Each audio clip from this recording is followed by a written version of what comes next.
That's my favorite song in the world, brother. I love it. You didn't know it. Just got this song back, too. Yeah. Just bought all their music back, so it's finally hers, too. I have been on record before saying that my brother-in-law, Travis, is definitely king of the Funkles. Just know that when he comes, he's going to lock in. He's going to give them his undivided attention. They're going to be like, can you get on the floor? And he's going to be like already down there. Let's talk about Taylor Swift's real estate game because honestly, it's next level wild. Like buy all the houses kind of wild.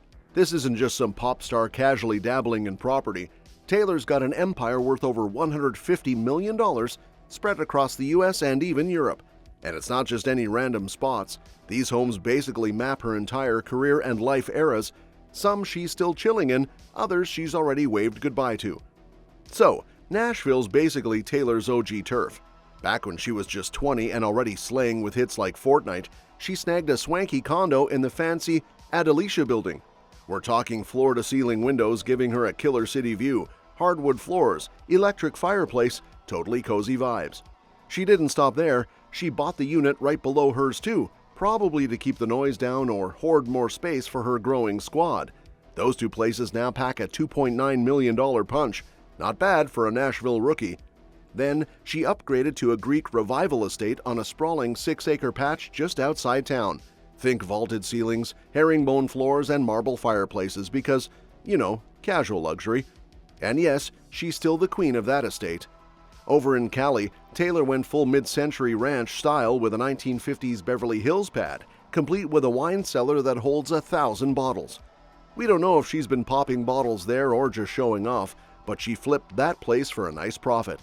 And not far off, she bought a massive $25 million Beverly Hills mansion from some old Hollywood producer, and rumor has it she's turning that into a legit historic landmark. Basically, she's rewriting the definition of Hollywood royalty. On the East Coast, things get even juicier. She had a cozy Cape Cod mansion right next to the Kennedys, but sold it quick after a certain breakup. Then there's the famous Rhode Island colonial that inspired her Last Great American Dynasty song. This place has 7 bedrooms, 8 fireplaces, a pool, and the kind of shore views that make you want to write a breakup song immediately. Oh, and she's dropping nearly $2 million to renovate it, adding bedrooms and a kitchen glow-up. New York? She owns multiple units and a townhouse in Tribeca's Sugarloaf building. She's basically building a private garage so she never has to brave the outside world. Understandable, really. And the whole spread packs 10 bedrooms, a billiards room, a home theater, gym, and terrace. Also, for a hot minute, she rented a 4-bedroom brick townhouse on Cornelia Street. Yes, the very street that inspired one of her iconic Heartbreak tracks, where the rent is rumored to be a casual $45,000 a month. And don't forget London, where she had a 6-bedroom townhouse with Joe Alwyn, worth a cool $8.6 million. Sounds like Taylor's got every corner of the globe covered with some seriously dreamy digs, all perfectly suited for a superstar who knows how to shake it off.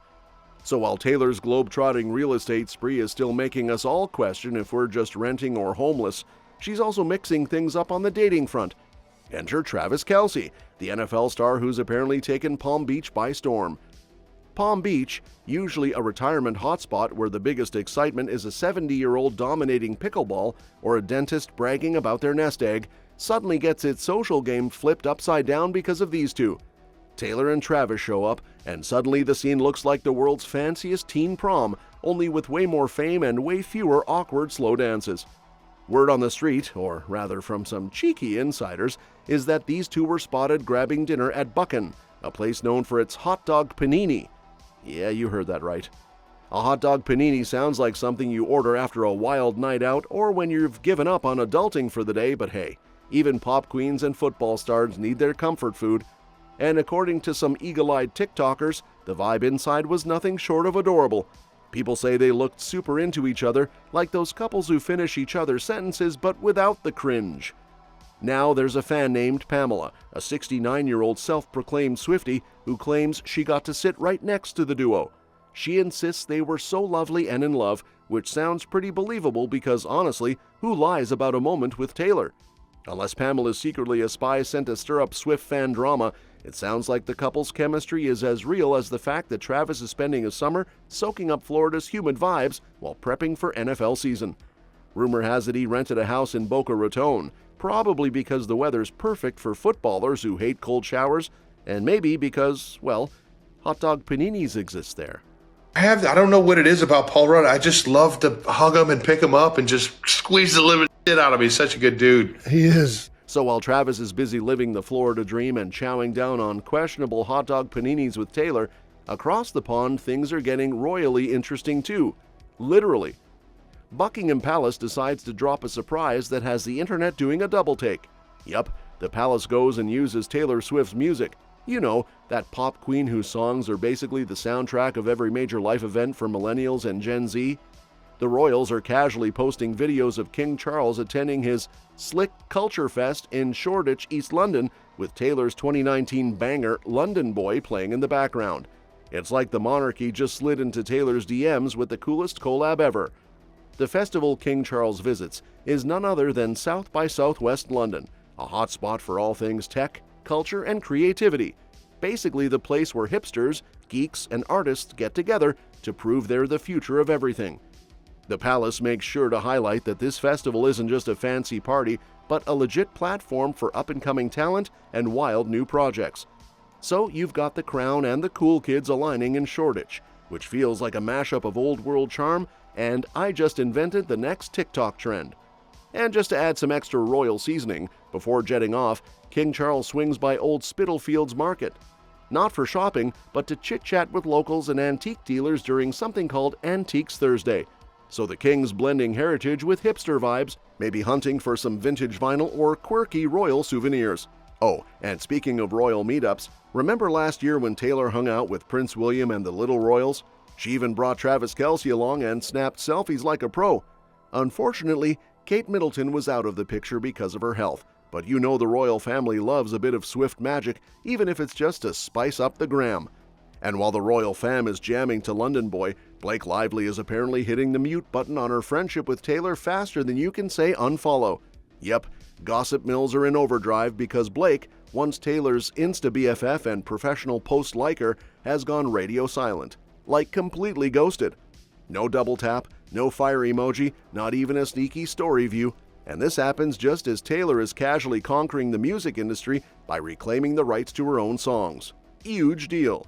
We're talking one of the biggest pop power moves in history, and Blake, she's just busy peddling her latest business venture like nothing's happening.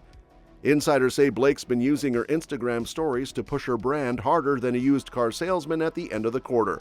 But not even a tiny shout out for her so-called bestie's career-defining moment? That's cold. Especially considering she used to be the first to throw a like or leave a heart-eyed emoji under every Taylor post faster than fans could scream, "Easter egg!" Now the real tea? Rumor has it this friendship may have face-planted somewhere between a messy lawsuit and some behind-the-scenes name-dropping. Apparently things got awkward when Blake's name got tangled in her pal's legal battle with actor Justin Baldoni. Word is, Baldoni fired back in his counter-lawsuit and casually mentioned Taylor Swift, accusing Blake of playing the "My bestie's a global pop icon" card to nudge her own project forward. Cue the drama. So now we've got this icy silence between two former besties who once ruled the 4th of July party circuit like queens of the cool girls table. Taylor's busy rewriting the rules of the industry, and Blake's hawking products and avoiding Swift's feed like it's cursed. And just when you think the Swiftyverse can't get any wilder, bam! John freaking Fogerty of Creedence Clearwater Revival fame pops up, tips his cowboy hat to Taylor, and basically says, "Hold my guitar." Yup, the 80-year-old rock legend is dusting off his iconic catalog and pulling a full-on Taylor's version move. Fogerty's been so inspired by Taylor's record-breaking re-recording saga that he's now dropping his own revamped album legacy, the Creedence Clearwater Revival. And get this, he even jokes he wanted to call it Taylor's version. Icon behavior. Apparently Big John's been holding a grudge longer than some of us have been alive. Those masters got away from him ages ago, and now he's taking matters into his own raspy rock and roll hands. Insiders say he totally vibes with Taylor's hustle, calling her move a power play worthy of guitar-slinging gods. Of course, the internet has thoughts. Some fans are thrilled and cheering from their lava lamps, while others are clutching their vinyls like, "Please don't touch the classics." But turns out, Grandpa's still got it. Folks who have heard the early re-records say he sounds shockingly good, Like not just good for his age, but dang, this man still slaps good. That's all for this video, folks. See you next time.